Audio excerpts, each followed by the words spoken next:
Coach आज हामीले फेरि भारतलाई उसैको घरेलु मैदानमा हराएका छौँ, कस्तो भयो खेल? ओभरअल खेल राम्रै भयो। हामीले जुन एक्सपेक्ट गरेको थियो अनुसारले चाहिँ प्लेयरहरूले चाहिँ यसको सब एफोर्ट चाहिँ प्लेयरहरूले चाहिँ धेरै एफोर्ट गर्यो। मेनली फर्स्ट हाफ चाहिँ हामीले पुरै जस्तो सेटै चेन्ज गरेर चाहिँ खेलेको थियौँ। त्यसले गर्दाखेरि हामीले चान्स पनि फेरि तर फर्स्ट हाफमा धेरै क्रिएट 7-8वटा चाहिँ चान्सहरू क्रिएट गरेको थियो। त्यसमा एक गोल पनि भयो होइन।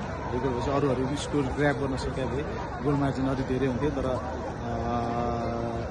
जुनियर टिम उतारे पनि भारतले चाहिँ बल पोजिसन चाहिँ उनीहरूले चाहिँ अपकमिङ प्रिपरेसन चाहिँ लङ टर्म प्रिपरेसन उनीहरूको क्वालिफाइड प्रिपरेसनको लागि चाहिँ यो प्लेयरहरूले चाहिँ उतारेको थियो होइन।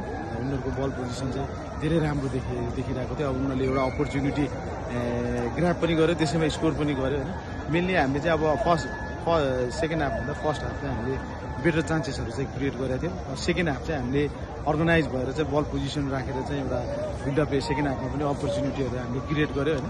त्यसमा चाहिँ हामीले ग्र्याब गर्न सकेनौँ। अन्तिममा चाहिँ हामी पेनाल्टी सुटआउटमा चाहिँ गयौँ होइन। त्यसमा चाहिँ प्लेयरहरूले चाहिँ कन्फिडेन्स उनीहरूको फर्स्ट पेनाल्टीदेखि फर्स्ट पेनाल्टी नै अब सेभ भयो। त्यस पछाडि उनीहरूको कन्फिडेन्स लेभल चाहिँ अलिकति लो देखिएको थियो। हाम्रो चाहिँ कन्फिडेन्स लेभल चाहिँ एकदमै हाई थियो होइन।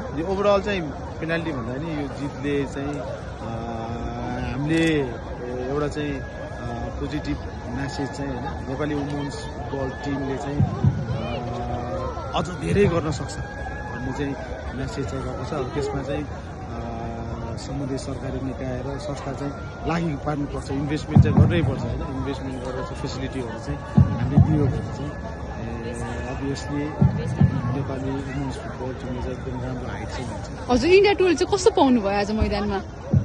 इन्डिया टोली चाहिँ कस्तो पाउनु भयो मैदानमा? मैले भने हामीले जुनियर टिम भएका पनि उनीहरूको चाहिँ एफसीको प्रिपरेसनको लागि चाहिँ गेम उतारेको थियो। उनीहरूको कन्सेप्ट पनि राम्रै थियो किनभने त्यो अनुसारले चाहिँ उनीहरूले चाहिँ एउटा टफ टिम नेपाल टफ टिमसँग चाहिँ प्रिपरेसनको लागि चाहिँ उनीहरूले उतारेको थियो। त्यस्तै हाम्रो पनि मेनली हामीले जुनियर प्लेयरहरू आज 3जनाले प्लेयरले डेब्यू गर्यो होइन।